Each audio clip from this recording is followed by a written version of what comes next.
Hi guys, आज हम एक इम्पॉर्टेंट टॉपिक लेके आए हैं जो आपके एग्जाम के दृष्टिकोण से काफ़ी इम्पॉर्टेंट है, जिसे कोई ना कोई क्वेश्चन पूछा ही जा रहा है। काफ़ी विगत वर्षों के क्वेश्चन पेपर अगर देखे जा रहे हैं तो उनमें एक ना एक क्वेश्चन आता है और वो है पॉलिटिक्स से रिलेटेड। एक चैप्टर कॉन्स्टिट्यूशन से रिलेटेड है, वो है अनुसूची, शेड्यूल्स, जिसे इंग्लिश बोलते हैं शेड्यूल्स। इससे रिलेटेड एक क्वेश्चन आता है। तो सबसे पहले देखते हैं अनुसूचियाँ। अनुसूचियाँ हमारे मूल संविधान में अनुसूचियां कितनी थी? 8 अनुसूचियां थी मूल संविधान में, प्लस 4 इक्वल कितना हुआ? 12। मतलब कि 8 जो थी वो मूल संविधान की अनुसूचियां हैं। जब हमारा संविधान बनकर तैयार हुआ, ठीक, तब उसमें मूल संविधान में 8 अनुसूचियां थी। 4 अनुसूचियों को जोड़ा गया है और कुल अनुसूचियां अब अगर पूछा जाए वर्तमान में तो कुल है 12 अनुसूची। तो इन्हें हम इन पर चर्चा करते हैं एक पर्टिकुलर अनुसूचियों के अकॉर्डिंग। फर्स्ट हम देखते हैं पहली अनुसूची। पहली अनुसूची में क्या रखा गया है? तो पहली अनुसूची जो है हमारी, वो देश कॉमा राज्य एवं संघ राज्य क्षेत्र के बारे में जानकारियां मिलती हैं। पहली अनुसूची से हमें देश, राज्य एवं संघ राज्य क्षेत्र के बारे में जानकारी मिलती है। जैसे कोई फॉरेनर है, वो हमारे देश के बारे में पढ़ना चाह रहा है, कुछ भी जानकारी लेना चाह रहा है कि यहाँ पे कितने स्टेट हैं, कितने यूटीज हैं, तो उनके लिए वो हमारे फर्स्ट अनुसूची जो है कॉन्स्टिट्यूशन में अनुसूचियों में फर्स्ट अनुसूची को पढ़ेगा और वहां से उसे देश के जितने भी राज्य हैं, संघ राज्य क्षेत्र हैं, उनके बारे में जानकारी मिल जाती है। सेकेंड अनुसूची, जो सेकेंड अनुसूची है वो वेतन और भत्ते से संबंधित है। वेतन और भत्ते मतलब कि वेतन किसका वेतन? तो जितने भी संवैधानिक पद हैं उनके वेतन जो हैं वो सेकेंड अनुसूची में है। जैसे राष्ट्रपति, उपराष्ट्रपति, प्रधानमंत्री,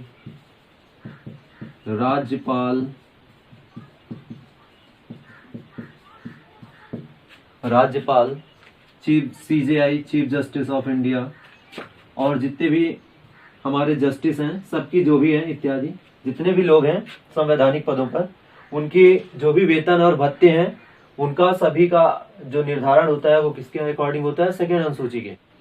अब बात करते हैं थर्ड अनुसूची की। थर्ड अनुसूची के अंतर्गत शपथ को रखा गया है कि जितने भी संवैधानिक पद हैं उनकी शपथ कौन दिलाएगा। मतलब राष्ट्रपति का अगर निर्वाचन हो तो राष्ट्रपति को शपथ कौन दिलाएगा, उपराष्ट्रपति को शपथ कौन दिला रहा है, प्रधानमंत्री को शपथ कौन दिलाएगा। तो इसके बारे में अगर जो भी ब्यौरा इसका रखा गया है उसे किसे कौन सी अनुसूची में रखा गया? थर्ड अनुसूची में। फोर्थ अनुसूची की बात करते हैं। फोर्थ अनुसूची में सभी राज्य सभा के लिए निर्वाचित सदस्यों की संख्या, या राज्यसभा का निर्वाचन मान सकते हैं, राज्यसभा के लिए निर्वाचन की प्रोसेस को फोर्थ अनुसूची में रखा गया कि इसके अंतर्गत मतलब कि किस राज्यसभा के से कितने सदस्य चुने जाएंगे, उसके लिए है कि यह नहीं कि जिस राज्यसभा जितने चाहें उतने सदस्य मनोनीत कर लिए जाए, मतलब इलेक्ट कर लिए जाए। इसके लिए एक निर्वाचन प्रणाली बनाई गई थी, उसे फोर्थ अनुसूची में रखा गया। फिफ्थ अनुसूची जो है हमारी, पांचवी अनुसूची, ये संबंधित है किससे? एससी और एसटी से संबंधित है। एससी बोले तो क्या होता है? एससी बोले तो शेड्यूल कास्ट, अनुसूचित जाति, और एसटी बोले तो शेड्यूल ट्राइब्स, अनुसूचित जनजाति। और जो ये अनुसूचित जनजाति है, ये जो अनुसूचित जनजाति है एसटी, इसे ही बाबा भीमराव अंबेडकर ने जब कानून उन्होंने अपने दलित उत्थान के लिए जो भी काम किए थे, तो उन्होंने इस एसटी को ही दलित कहा था। दलित होते कौन थे? दलित मतलब कि जो अपने मतलब समाज से दूर, जिनकी भाषा, संस्कृति, सभ्यता सब बिल्कुल समाज से अलग होती थी। उन्हें एसटी कहा जाता था, दलित कहा जाता था। उनके सभी चीजें अलग, उनके सब रीत रिवाज रस्में सब अलग होती थी, उन्हें एसटी कहा गया। एससी मतलब जो कि हमारे ही समाज में रहते थे और जिनकी रहन सहन और लिविंग स्टैंडर्ड के अकॉर्डिंग उनको एससी में रखा गया, उन्हें शोषित माना गया, दलित माना गया, थोड़ा सा पिछड़े वर्ग से लिया गया क्योंकि उनके पास उनका लिविंग स्टेटस इतना हाई नहीं था। तो इनके लिए उन्होंने प्रावधान किया और उसे किस पे रखा गया, 5th अनुसूची में, 5वीं अनुसूची में। अब बात करते हैं 6ठी अनुसूची। तो जो 6ठी अनुसूची है वो एसटी से रिलेटेड कितने राज्य हैं जिनमें उनको दर्जा दिया गया है एसटीज के लिए और उनको छूट दी जाती है। तो वो राज्य थे 4। वो 4 राज्य कौन से, एएम टीएम, शॉर्ट में हम याद कर सकते हैं। A means A stands for Assam, M means Meghalaya, T means Tripura और एम मतलब मिजोरम। और जो मिजोरम था ये जबरदस्ती अपने आप को इसने इन्वॉल्व किया इस पे 6th अनुसूची में, ठीक है, मतलब याद करने के तौर पे है क्योंकि डबल एम है इसलिए हम जोर से याद कर सकते हैं कि यहाँ पे मिजोरम था, ठीक। तो यहाँ पे कितने, इसमें 6वीं अनुसूची के अंतर्गत 4 एसटीज राज्य रखे गए हैं जिनको एक विशेष राज्य का दर्जा दिया गया था, जिसमें क्या है एएम टीएम छूट के लिए असम, मेघालय, त्रिपुरा और मिजोरम। 7वीं अनुसूची की बात करते हैं। 7वीं अनुसूची और ऐसे ही बात कर लेते हैं 8वीं अनुसूची। 7वीं अनुसूची के अंतर्गत केंद्र सरकार, केंद्र और राज्य सरकार के कामों में बंटवारा किया गया और उन कामों में विषयवार की, मतलब कि अब देश चलाना इतना आसान काम तो था नहीं, तो जो देश को कई राज्यों में बांटा गया, तो जो विषय थे जिन पे काम करना था उनको अलग अलग बांट दिया गया था। तो 7th अनुसूची में उन्हीं को रखा गया है जिसे बोलते हैं केंद्र या संघ सूची, विषय के अकॉर्डिंग राज्य सूची, और तीसरी थी समवर्ती सूची। तो सबसे पहले बात करते हैं केंद्र या संघ सूची की। ये केंद्र या संघ सूची जो थी इसमें इतने विषय थे जो भी थे, पहले जब मूल संविधान था तो इसमें 96 विषय थे, लास्ट में अभी ये 100 हो गए हैं। ये जो 96 विषय थे इनमें केवल केंद्र सरकार को ही, केवल केंद्र सरकार की पावर थी कि वो इस पे कानून बना सकता है, इनमें मतलब कि अपने आप से इन्हें लागू कर सकता है, इस पे राज्य दखल नहीं दे सकता था। तो ये केंद्र सरकार के अंडर में आती हैं। 96 विषय थी, अब विषय हो गई 100। राज्य सूची के अंतर्गत अब ये विषय कौन कौन से होते हैं, जैसे केंद्र सरकार के अंतर्गत आती है जैसे जनगणना। जो जनगणना है वो केंद्र का विषय है, उस पे केंद्र ही केवल जनगणना करा सकती है, राज्य कोई भी जनगणना नहीं करा सकता, ठीक है। तो ये केंद्र सूची का विषय आता है। ऐसे जितने भी विदेशी मामले होते हैं उनमें भी राज्यों का कोई मामला नहीं होता, उनमें भी केंद्र ही सब देखता है, तो उनमें केंद्र के अंतर्गत वो आते हैं। तो ऐसे लेके टोटल कितने विषय हो गए हैं अब 100, पहले 96 थे मूल संविधान में, अब 100 विषय कर दिए गए जिनपे केंद्र अपना काम कर सकता है। राज्य सूची के अंतर्गत आज पहले विषय थे 66, अब हो गए हैं वो विषय 61 विषय रखे गए हैं। तो 66 से इन्हें 61 विषय कर दिए गए, घटा दिए गए थे। राज्य सूची के अंतर्गत क्या क्या आता है, राज्य सूची के अंतर्गत ऐसे विषय जिन पे केवल राज्य अपना कानून बना के उन्हें लागू कर सकता है, उस पे केंद्र हस्तक्षेप कर सकता है जब राज्य उसके लिए, मतलब राज्य उस पे कानून बनाने में असमर्थ हो तो उस पे केंद्र को उसे सौंपा जा सकता है। तो राज्य सूची के अंतर्गत बढ़िया सा उदाहरण है जैसे पुलिस, हर राज्य की एक अपनी पुलिस होती है, उस पे केंद्र को यह नहीं सोचना है कि इस राज्य में कितनी पुलिसों की वैकेंसी हमें निकालनी है, कितनी कम है या ज्यादा है, इसके लिए पूरा डिपेंड किस पे करता है, राज्य सरकार पे। तो इसमें राज्य ही केवल कानून बना सकती है, इस विषय पे काम कर सकती है, केंद्र नहीं कर सकता है। तो तो ये राज्य सूची के विषय के अंतर्गत आता है। ऐसे 61 विषय हैं अभी वर्तमान में जिन पर राज्य सरकार अपना काम कर सकती है। समवर्ती सूची के अंतर्गत ऐसे विषयों को रखा गया है जिन पर राज्य और केंद्र दोनों की सहमति बहुत जरूरी होती है, दोनों को मिलाकर ही कार्य किए जा सकते हैं।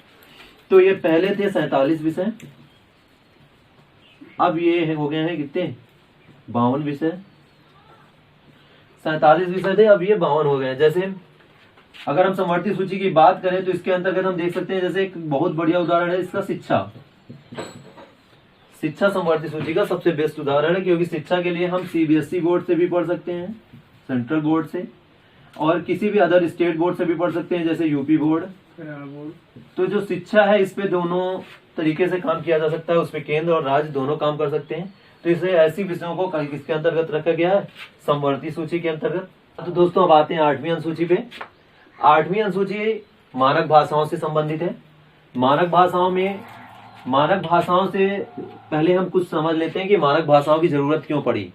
तो इसके लिए हम देखते हैं कि जब हमारा देश स्वतंत्र हुआ, तो इस देश की स्वतंत्रता के बाद देश को चलाने की जब जिम्मेदारी आई, तो देश की जिम्मेदारी, चलाने की जिम्मेदारी को हम समझने के लिए हमें इस देश को राज्यों में बांटना पड़ा, क्योंकि भारत एक क्या है, राज्यों का एक संघ है।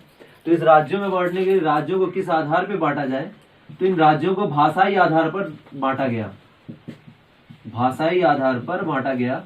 और भाषाई आधार पर बांटने पर सबसे पहला राज्य जो बना था कौन सा था भाषाई आधार पर, आंध्र प्रदेश।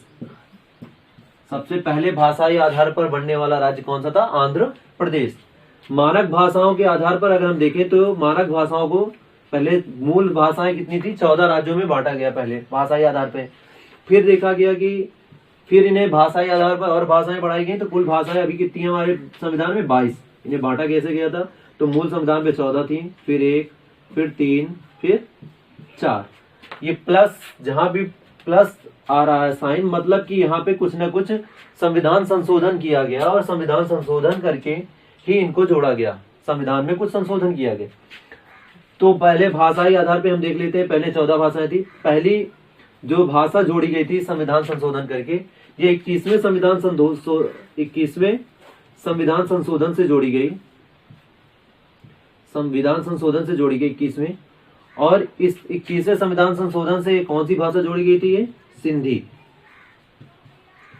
पूछा जाता है क्वेश्चन कि सबसे पहले किस संविधान संशोधन के द्वारा सिंधी भाषा को जोड़ा गया, तो 21वें संविधान संशोधन से जोड़ा गया।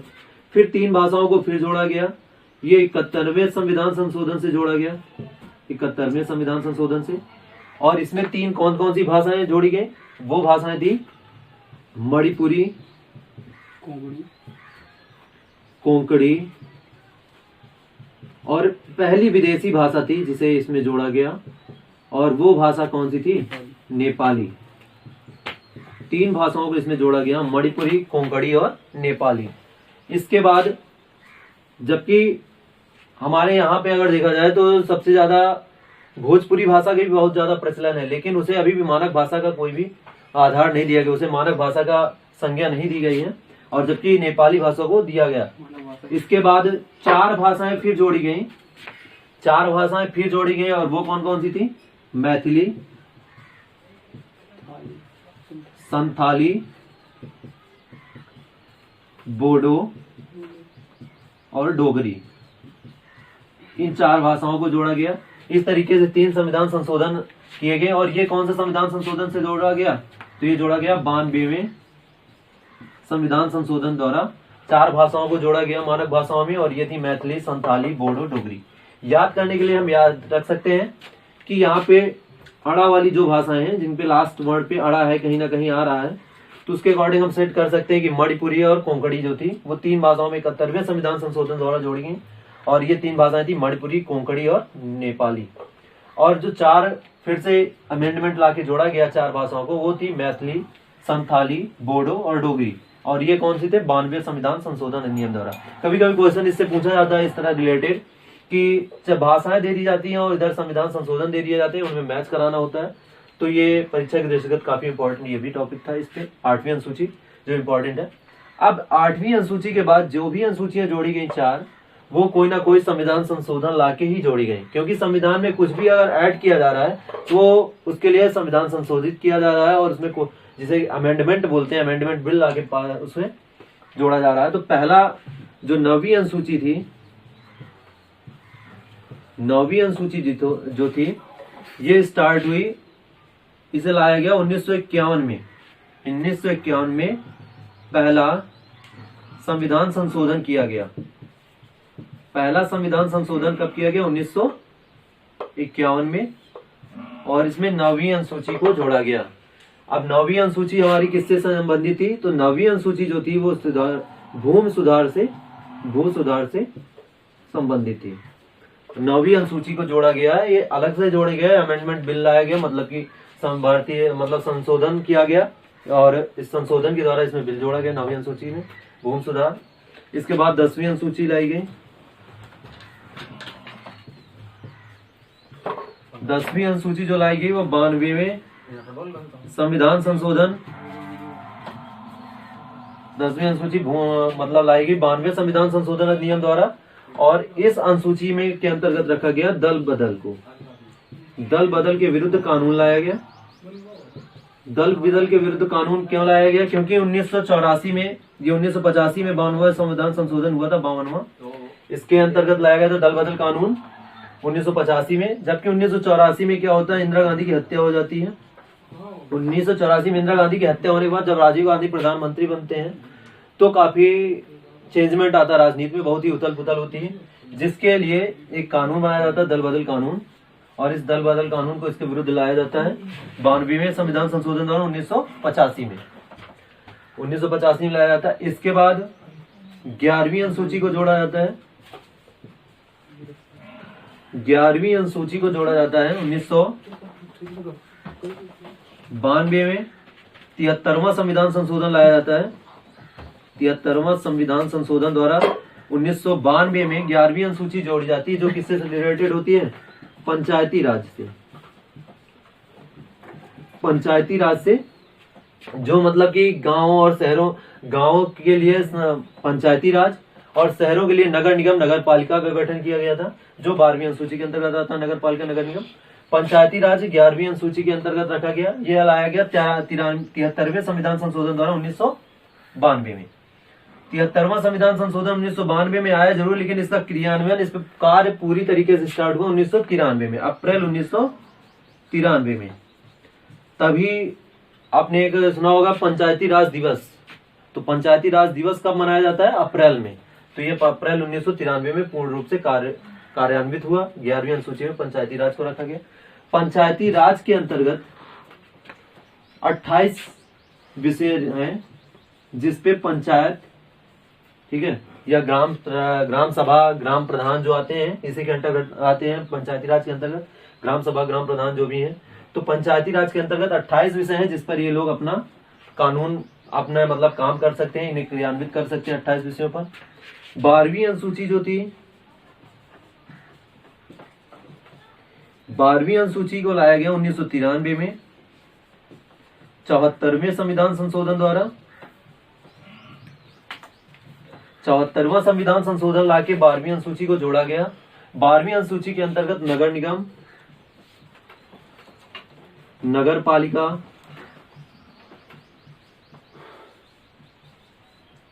या शहरी व्यवस्था करके भी आ जाता है कभी ऑप्शन, तो वही 12वीं अनुसूची के अंतर्गत उसको रखा गया। ये कब लाया गया? 74वें संविधान संशोधन द्वारा 1993 में। नगर निगम, इसके अंतर्गत कुल है, नगर निगम या नगर पालिका कितने विषयों पे कार्य कर सकता है? तो वो कुल विषय है 18। ये पंचायती राज व्यवस्था 29 विषयों में काम करता है और ये 18 विषय पे नगर निगम। तो इस तरह से नगर निगम जो है, बड़ी नगर निगम कैसे बनता है? एक शहर की जनसंख्या, यदि शहर की जनसंख्या काफी है तो उसे एक नगर निगम बनाया जाता है, और नगर निगम कितने विषयों पे कार्य करता है? 18 विषयों पे। जबकि पंचायती राज है, जो पंचायत है, ग्राम पंचायत है, वो कितने विषयों पर कानून बनाती है, कितने विषयों पे कार्य करती है? 29 विषयों पे। 29 विषय है उसके पास काम करने के लिए, उनपे वो कार्य करती है और समग्र विकास करती है। तो इस तरह से ये अनुसूचियां थी। अनुसूचियों का हम एक रिव्यू देख सकते हैं। फर्स्ट अनुसूची किससे संबंधित थी? तो संघ और राज्य, देश, राज्य एवं संघ राज्य क्षेत्र पूरे उसके लिए। दूसरी अनुसूची किससे संबंधित थी? तो दूसरी अनुसूची को हम समझ सकते हैं किससे थी? वेतन और भत्ते से। तीसरी अनुसूची किससे थी? तीसरी अनुसूची थी हमारी किससे? शपथ से। चौथी अनुसूची राज्यसभा के निर्वाचन मंडल के लिए, कि मतलब उसमें कितने सदस्यों को निर्वाचित किया जा सकता है, कितने सदस्य, मतलब कोई राज्य कितने राज्यसभा में सदस्यों के लिए अपना नेतृत्व करेगा, उसके लिए उस पे चौथी अनुसूची थी। 5वीं अनुसूची थी हमारी SC और ST के लिए, उनके लिए प्रावधान था। 6वीं अनुसूची में ST जनजाति से रिलेटेड जो भी राज्य थे उनके लिए था, जैसे AM और TM हमने बताया शॉर्ट फॉर्म में याद करने के लिए। एम मतलब असम, मेघालय, त्रिपुरा और मिजोरम। 7वीं अनुसूची के अंतर्गत रखा गया काम विषयों को बांटा गया जिसके अंतर्गत केंद्र सरकार और राज्य सरकार काम कर सकती हैं, उन विषयों को बांटा गया।